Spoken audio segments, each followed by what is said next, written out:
Oke, halo semuanya, saya Aulia Latifah. Di sini saya akan menjelaskan pembahasan subbab materi yang pertama, yaitu terkait dasar dokumentasi sistem.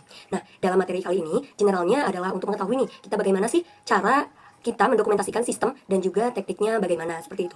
Oke, pembahasan yang pertama. Alangkah lebih baiknya, terlebih dahulu kita membedah satu persatu kata dalam judul subbab ini. Yang pertama kita akan membahas yaitu apa itu teknis sistem. Nah, teknis sistem sendiri adalah berbagai alat yang digunakan dalam rangka untuk menganalisa, merancang, dan juga mendokumentasikan sistem informasi akuntansi dan relasi antar sub si A. Nah, relasinya itu apa? Nanti kita akan bahas di materi subbab selanjutnya. Umumnya, dalam teknik sistem ini terdapat pembesaran grafis atau piktorial secara alamiah. Teknik sistem digunakan oleh para akuntan yang bekerja dalam sistem informasi akuntansi. Tentu saja. Maksudnya pembesaran grafis atau piktorial di sini adalah biasanya teknik sistem itu bekerja dengan cara mendokumentasikan sistem yang kita butuhkan melalui gambar atau grafis. Atau kita sebutnya istilahnya yaitu dengan metode visual. Oke, seperti itu. Nah, lalu bagaimana kalau untuk arti dokumentasi? Menurut Kamus Besar Bahasa Indonesia, dokumentasi sendiri itu merupakan pengumpulan, pemilihan, pengolahan, dan penyimpanan informasi dalam bidang pengetahuan. Sementara kalau di dalam akuntansi sendiri, dokumentasi yang dimaksudkan ialah sekumpulan dokumen transaksi yang merupakan tahap awal dari siklus akuntansi. Jadi istilahnya bagaimana kita mendokumentasikan seluruh transaksi-transaksi yang berhubungan oleh bisnis kita dan melakukan pencatatan atau pembukuan mulai dari tahap awal hingga tahap akhir dengan melalui sistem seperti itu.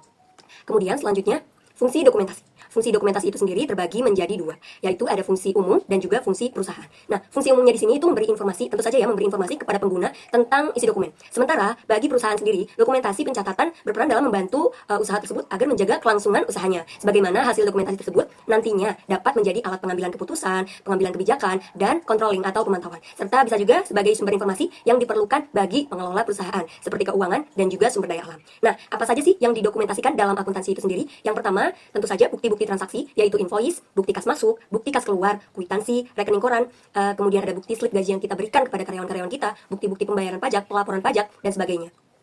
Nah, oke teman-teman, tadi kita sudah membahas kata per kata. Nah, sekarang kita akan membahas langsung apa itu yang dimaksud sistem dokumentasi. Sistem dokumentasi sendiri merupakan kegiatan merekam aktivitas transaksi keuangan yang dilakukan secara sistematis dan prosedural dan dijelaskan dalam bentuk visualisasi gambar dengan simbol-simbol dokumentasi yang telah distandarkan atau diseragamkan sebelumnya. Nah, nanti untuk simbol-simbol tersebut akan lebih dirincikan kembali di materi pembahasan selanjutnya. Nah, teman-teman, oke, jadi pengertian dari sistem dokumentasi ini kan merupakan kegiatan. Nah, dalam melakukan kegiatan itu sendiri, seorang pengguna sistem dokumentasi itu perlu mengetahui bagaimana cara atau teknik melakukan dokumentasi dalam sistem itu sendiri. Atau yang kita sebut juga teknik sistem dokumentasi, yaitu alat analisis atau desain yang digunakan untuk mendokumentasi dalam sistem, untuk memahami keterkaitan antar subsistem yang satu dengan beberapa subsistem lainnya. Jadi sebetulnya pendokumentasian sistem ini tuh bisa beraneka ragam macam jenisnya. Tapi intinya sama, yaitu menjelaskan bagaimana sistem dalam perusahaan. Misal, kita punya teman yang memiliki usaha kecil. Perusahaan ini bisa perusahaan kecil atau perusahaan besar. Tapi saya beri contoh dua-duanya. Misal di dalam perusahaan kecil, nah pelaku usaha itu tetap harus menulis alur pekerjaannya, alur yang dilakukan selama usahanya berlangsung. Mulai dari bagaimana pencatatan pembeliannya, kemudian penjualannya, lantas pasti ada yang menerima kas, ada penjualan secara online misalkan. Nah, itu ditulis dalam bentuk naratif secara tertulis. Namun, dalam perusahaan besar sendiri, mereka biasanya menggunakan diagram flowchart.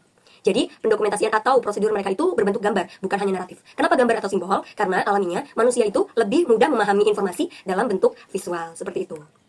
Oke, sekarang kita akan membahas tipe-tipe metode diagram sistem. Yang tadi sudah kita bahas bahwasanya metode sistem atau sistem dokumentasi itu kita bisa melihatnya secara visual atau dalam berbentuk gambar agar lebih mudah dalam pengguna atau yang berkepentingan dalam memahami apa isi informasi tersebut. Nah, visual ini biasanya menggunakan yang namanya diagram. Mengapa diagram? Karena dalam diagram itu bisa memuat berbagai macam tulisan, angka, dan itu sangat bermanfaat sekali dan sangat efisien. Nah, di dalam dokumentasi sistem itu sendiri terdapat tipe-tipe metodenya. Salah satunya yaitu yang pertama adalah flowchart. Nah, flowchart ini diagram simbol yang menunjukkan alur data secara berurutan pada sebuah sistem informasi akuntansi.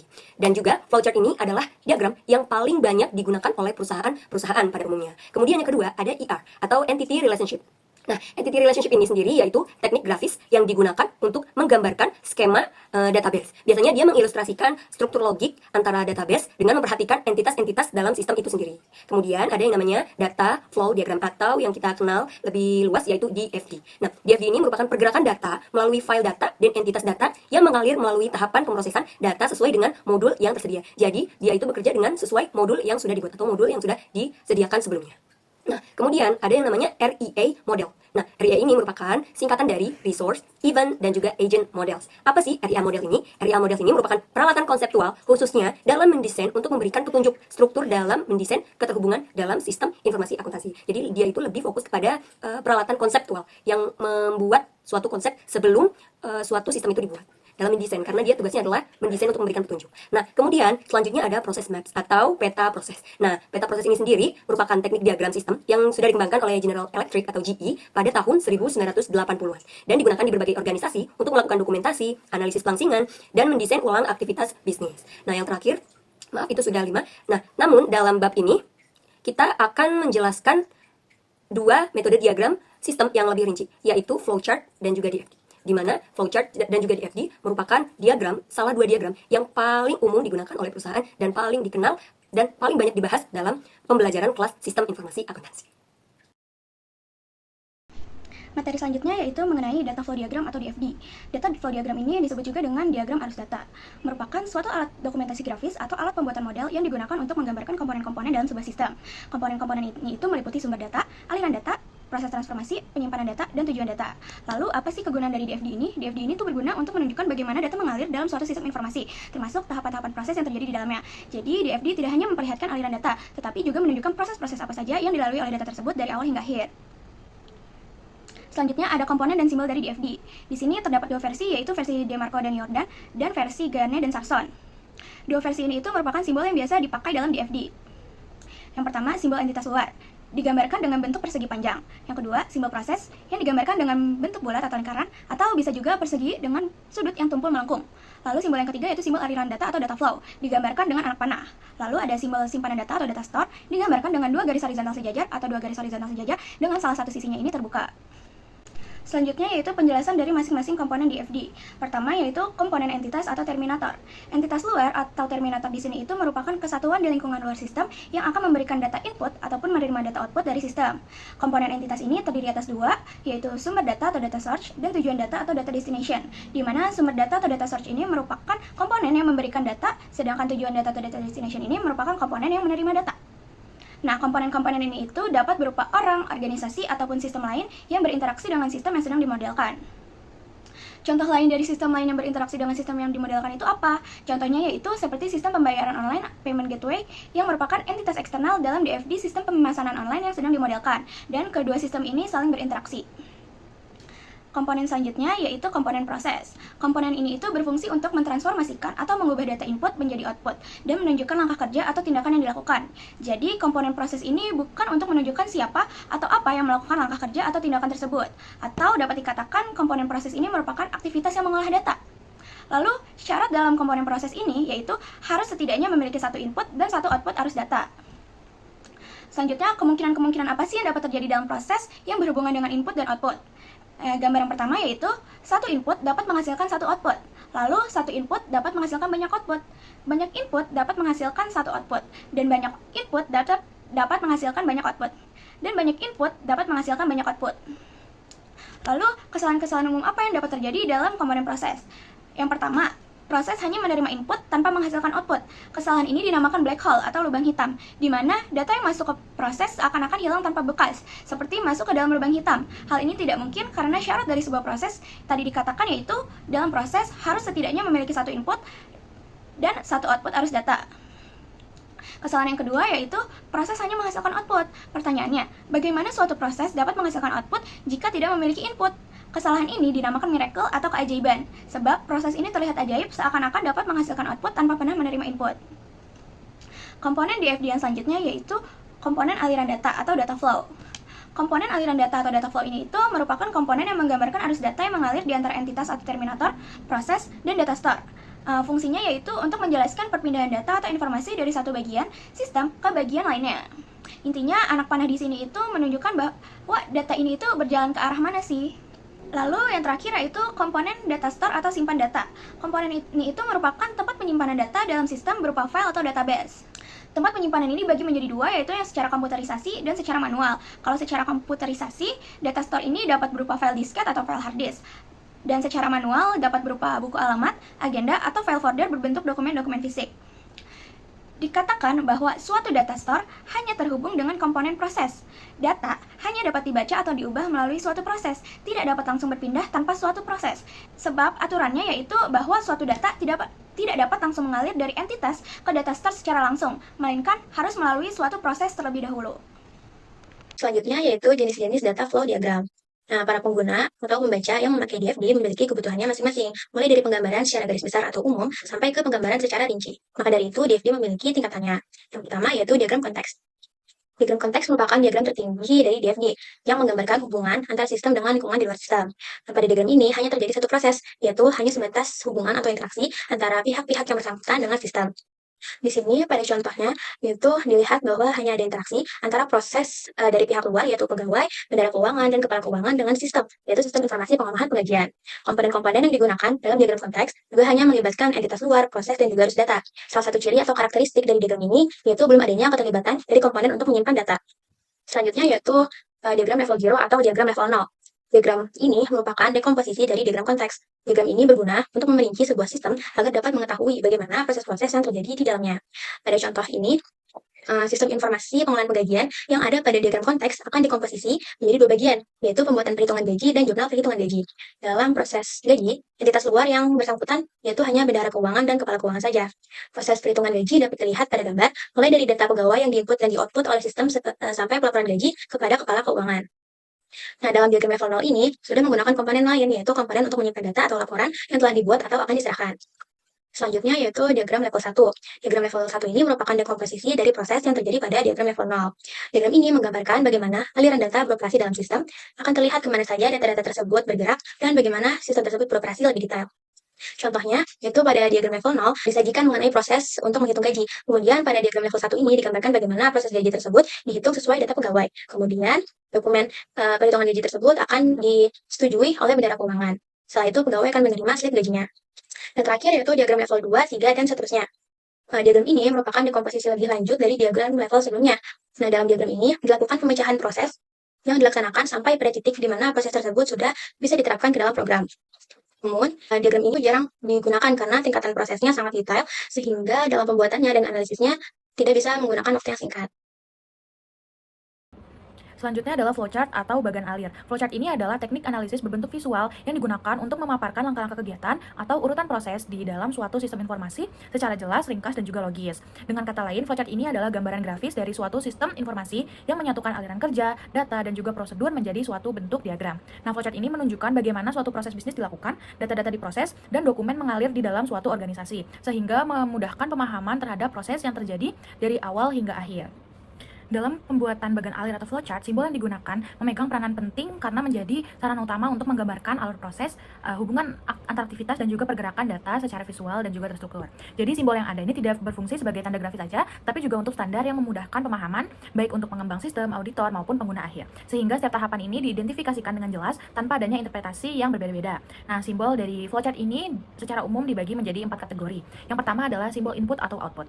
Kategori simbol ini digunakan untuk menggambarkan aktivitas penerimaan data atau input maupun output dalam sebuah sistem atau program yang digunakan. Simbol pertama adalah simbol dokumen. Simbol ini melambangkan satu dokumen atau laporan baik elektronik maupun kertas yang menjadi masukan atau keluaran dari proses tertentu. Yang kedua adalah simbol multidokumen. Simbol ini menunjukkan beberapa salinan dari satu dokumen yang sama. Biasanya digambarkan dengan tumpukan simbol dokumen yang diberikan nomor urut. Simbol ini digunakan ketika suatu proses membutuhkan lebih dari satu rangkap dokumen yang dicetak untuk banyak bagian. Selanjutnya adalah simbol output elektronik. Nah, simbol ini menunjukkan informasi yang ditampilkan pada perangkat output seperti layar monitor, terminal, atau proyektor. Simbol ini berupa hasil pengolahan data yang langsung bisa dilihat oleh pengguna. Selanjutnya adalah simbol pemasukan data online. Simbol ini melambangkan proses masuknya data secara elektronik melalui perangkat seperti komputer, terminal, tablet, ataupun ponsel. Simbol ini sangat relevan dalam sistem modern yang mengutamakan otomatisasi dan juga kecepatan. Selanjutnya adalah simbol alat input dan output elektronik. Simbol ini menunjukkan perangkat yang digunakan baik untuk memasukkan maupun menampilkan data atau input sekaligus output, misalnya terminal komputer atau mesin kasir. Simbol ini penting untuk sistem yang menuntut interaksi dua arah antara pengguna dan juga sistem, di mana data dimasukkan sekaligus diverifikasi melalui perangkat. Kategori kedua adalah simbol pemrosesan. Nah, kategori ini digunakan untuk menggambarkan proses pengolahan, perhitungan, dan juga transformasi data baik manual maupun elektronik. Kategori ini tuh menegaskan bagaimana data diubah dari input menjadi output. Yang pertama di sini ada simbol pemrosesan komputer. Nah, simbol ini menunjukkan proses pengolahan data yang dilakukan oleh komputer atau sistem elektronik tanpa campur tangan dari manusia, seperti perhitungan otomatis atau pemrosesan dokumen. Yang selanjutnya adalah simbol operasi manual. Nah, simbol ini menunjukkan kebalikan dari tadi, yaitu proses pengolahan yang dilakukan secara manual oleh manusia tanpa bantuan komputer. Proses manual itu biasanya terjadi ketika suatu tugas itu membutuhkan pertimbangan, keputusan, atau keterampilan manusia yang tidak dapat digantikan sepenuhnya oleh sistem. Kategori ketiga adalah simbol pemrosesan. Kategori ini tuh digunakan untuk menunjukkan lokasi, media, atau metode penyimpanan data dalam suatu sistem informasi. Penyimpanan data ini tuh merupakan tahap yang sangat penting dalam setiap proses bisnis karena data yang telah diproses, dihasilkan, dan diterima itu harus disimpan agar dapat diakses kembali, bisa dianalisis, dilaporkan, atau menjadi bukti transaksi. Nah, simbol-simbolnya, yang pertama ada simbol database. Simbol ini menunjukkan data yang disimpan secara elektronik di dalam basis data, baik dalam server lokal, sistem cloud, maupun pusat data perusahaan. Simbol ini sangat penting karena menggambarkan penyimpanan data dalam format digital yang memungkinkan akses cepat. Yang kedua adalah simbol pita magnetis. Nah, simbol ini melambangkan penyimpanan data pada pita magnetis. Simbol ini sering digunakan sebagai media backup. Pita magnetis ini memiliki keunggulan dalam hal kapasitas yang besar dan biaya penyimpanan yang relatif murah, sehingga cocok untuk penyimpanan data yang tidak perlu diakses setiap hari. Selanjutnya adalah simbol file dokumen kertas. Nah, kalau simbol ini menunjukkan arsip dokumen fisik yang disimpan dan diurutkan dengan sistem tertentu. Misalnya, di sini ada N numerik berdasarkan nomor dokumen, A alfabet berdasarkan nama atau kata kunci, atau date atau tanggal berdasarkan urutan kronologis. Selanjutnya adalah simbol jurnal atau buku besar. Simbol ini digunakan untuk menyatakan penyimpanan dalam bentuk jurnal atau buku besar dalam konteks akuntansi. Simbol ini mempermudah penyusunan proses akuntansi. Keberadaan simbol ini sangat penting untuk memastikan jejak audit dapat ditelusuri dengan baik, mendukung pemeriksaan internal, dan menjaga akurasi laporan keuangan. Kategori keempat adalah simbol aliran dan lainnya. Kategori ini digunakan untuk menunjukkan arah aliran data, titik awal dan akhir dari flowchart, pengambilan keputusan, serta penambahan catatan atau keterangan tambahan yang memperjelas logika proses secara menyeluruh. Nah, simbol-simbolnya yang pertama ada simbol arus dokumen atau pemrosesan. Nah, simbol ini ditunjukkan dengan panah yang jelas dan tegas. Simbol ini memperlihatkan arah aliran dokumen atau proses dari satu tahap ke tahap berikutnya. Selanjutnya adalah simbol hubungan komunikasi.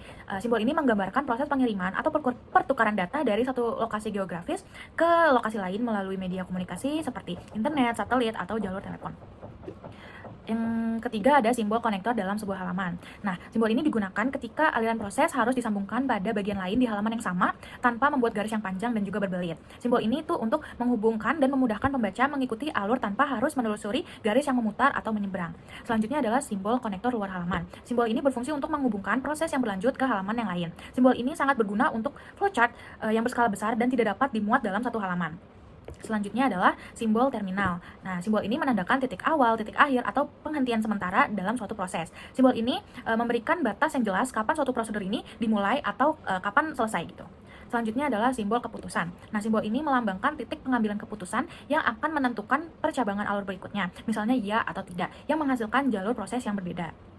Selanjutnya adalah simbol anotasi. Nah, simbol ini memberikan ruang bagi pembuat flowchart untuk menambahkan catatan, komentar, atau keterangan tambahan yang menjelaskan proses tertentu dalam flowchart tersebut yang tidak bisa diwakilkan dengan simbol-simbol yang telah dijelaskan sebelumnya. Selanjutnya yaitu jenis-jenis flowchart. Flowchart diklasifikasikan dalam beberapa jenis, diantaranya yang pertama yaitu dokumen flowchart atau bagan alir dokumen. Bagan alir dokumen ini menunjukkan arus dari laporan dan formulir, yang menggambarkan aliran dokumen serta data di antara unit-unit yang memiliki tanggung jawab tertentu dalam organisasi. Dari dokumen flowchart ini dapat ditelusuri dari mana dokumen berasal, bagaimana distribusinya, apa tujuannya, bagaimana keputusannya, dan segala aktivitas yang terjadi saat dokumen tersebut mengalir pada sistem. Dokumen flowchart ini juga dapat mengidentifikasi kelemahan atau inefisiensi sistem, seperti arus komunikasi yang tidak memadai, pemisahan tugas yang tidak sesuai, kompleksitas yang tidak perlu dalam proses dokumen, dan prosedur yang menyebabkan penundaan yang sia-sia. Sini terdapat contoh alur dokumen proses gaji secara manual yang dikembangkan oleh Keystone. Pada gambar ini terdapat terminal, yaitu bagian atau divisi yang terlibat dalam hal ini, seperti Human Resource dan Department. Lalu ada dokumen-dokumen dari divisi tersebut yang akan masuk ke dalam pemrosesan secara manual. Terdapat juga simbol file dokumen kertas yang merupakan hasil dari pekerjaan proses tersebut. Di sini terdapat simbol A atau D, yang berarti A itu mengurutkan dokumen tersebut sesuai alfabet. Kalau D yaitu mengurutkan dokumen tersebut sesuai tanggal. Selanjutnya di sini juga ada kumpulan dokumen beserta salinannya. Lalu terdapat juga konektor dalam satu halaman yang diberi huruf B dan juga konektor yang berbeda halaman yang diberi huruf A. Selanjutnya di sini juga terdapat arus yang putus-putus yang menandakan bahwa arus ini tuh merupakan arus data opsional. Yang kedua, yaitu sistem flowchart atau bagan alir sistem. Sistem flowchart ini menjelaskan urutan dari prosedur secara detail dalam suatu sistem komputerisasi, serta menggambarkan arus pekerjaan secara keseluruhan. Flowchart ini berguna untuk memvisualisasikan hubungan antara mekanisme dari input, pemrosesan, penyimpanan, dan output dalam sistem. Diagram alir sistem ini dimulai dengan mengidentifikasi input sistem, kemudian dilakukan pemrosesan terhadap data tersebut, lalu informasi yang dihasilkan akan menjadi komponen output yang akan ditampilkan di layar monitor. Selanjutnya di sini ada alur dalam proses penjualan menggunakan sistem flowchart. Di sini alurnya mulai dari input sales data dan penampilan data penjualan tersebut oleh sistem, kemudian datanya diproses dan menghasilkan dokumen untuk pelanggan. Lalu, sistem akan memproses untuk memperbarui data yang selanjutnya dibagikan ke beberapa bagian database, seperti account receivable database, inventory database, sales marketing database, dan general ledger. Lalu prosesnya akan mempengaruhi akun-akun seperti akun pelanggan, persediaan, dan juga laporan analisis keuangan. Di sini juga terdapat panah bolak-balik, yaitu hubungan dua arah yang saling memberikan data, serta panah yang menunjukkan pertukaran data melalui media komunikasi. Yang terakhir yaitu program flowchart atau bagan alir program. Program flowchart ini menggambarkan urutan operasi yang dilakukan oleh komputer saat menjalankan suatu program. Program flowchart merupakan turunan atau bagian yang lebih rinci dari sistem flowchart. Jika pada flowchart terdapat pencabangan, maka harus ada tahap pengambilan keputusan, yang dimana akan terdapat pilihan ya atau tidak, atau pilihan A atau B. Nah, setiap respon akan mengarahkan pada tahapan selanjutnya yang perlu dianalisis. Selanjutnya, bagan alir program dan bagan alir sistem itu selalu berhubungan seperti pada gambar ini. Di gambar ini, dalam sistem flowchart terdapat satu proses yang kemudian menghasilkan masukan dan edit data input jika suatu kondisi tidak terpenuhi, namun akan menghasilkan perbaruan database jika suatu kondisi terpenuhi. Di studi kasus terdapat flowchart siklus pendapatan GoFood. Nah, tahap pertama terdapat di user atau pelanggan. Jadi dimulai dengan simbol terminal. Jadi alur dimulai ketika pelanggan ingin memesan minuman atau makanan melalui aplikasi GoFood. Proses selanjutnya adalah membuka aplikasi Gojek dengan simbol proses manual. Jadi pelanggan secara manual membuka aplikasi GoFood atau Gojek mereka di ponsel mereka. Proses selanjutnya adalah pilih GoFood dengan simbol keputusan. Jadi di dalam aplikasi pelanggan menekan menu GoFood dan memutuskan apakah akan lanjut memesan atau tidak. Proses selanjutnya adalah memasukkan lokasi pengantaran dengan simbol pemasukan data online. Jadi jika pelanggan sudah fix ingin membeli, maka pelanggan akan mengetik atau menandai alamat tujuan di aplikasi agar sistem tahu lokasi pengantarannya. Tahap selanjutnya adalah di aplikasi Gojek. Setelah pelanggan sudah memasukkan alamat, pelanggan akan memilih restoran dengan simbol keputusan. Jadi pelanggan menimbang dan memilih restoran mana yang mereka inginkan. Di sini mereka bisa kembali atau mengganti pilihan. Setelah proses selanjutnya adalah memasukkan pilihan menu dengan pemasukan data online. Jadi setelah pelanggan memilih restoran, pelanggan akan memasukkan menu makanan atau minuman melalui aplikasi Gojek atau GoFood tersebut.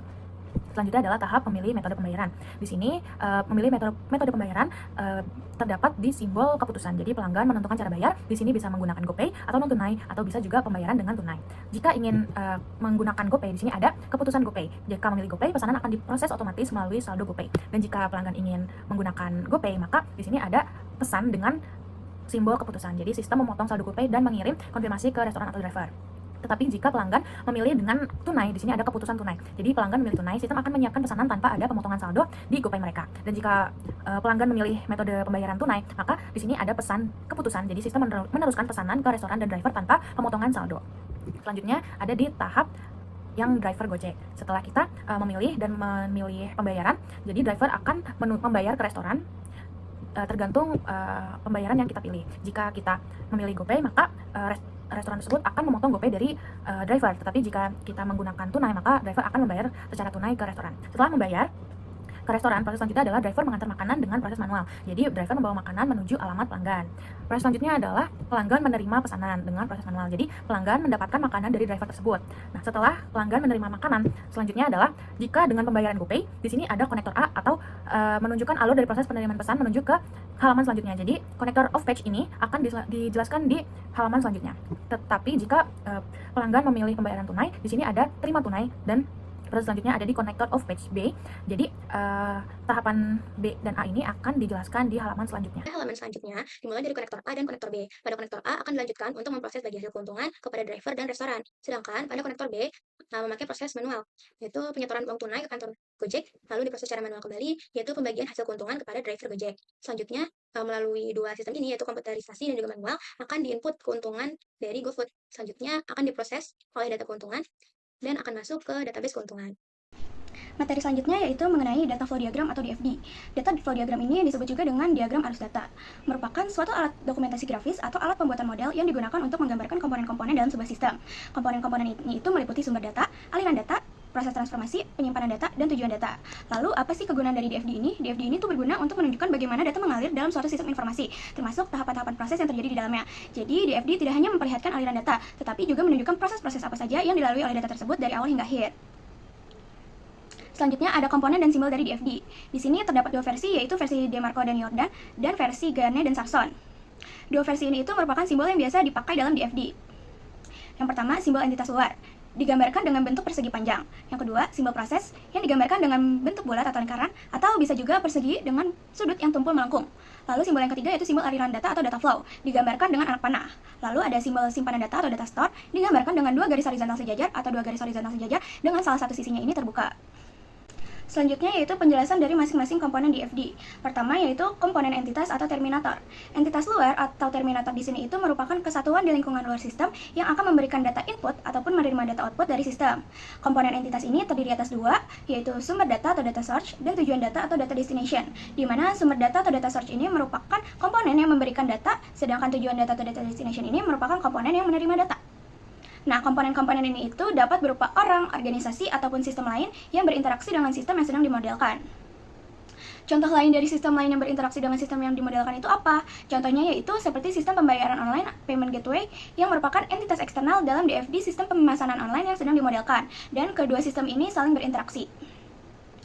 Komponen selanjutnya yaitu komponen proses. Komponen ini itu berfungsi untuk mentransformasikan atau mengubah data input menjadi output dan menunjukkan langkah kerja atau tindakan yang dilakukan.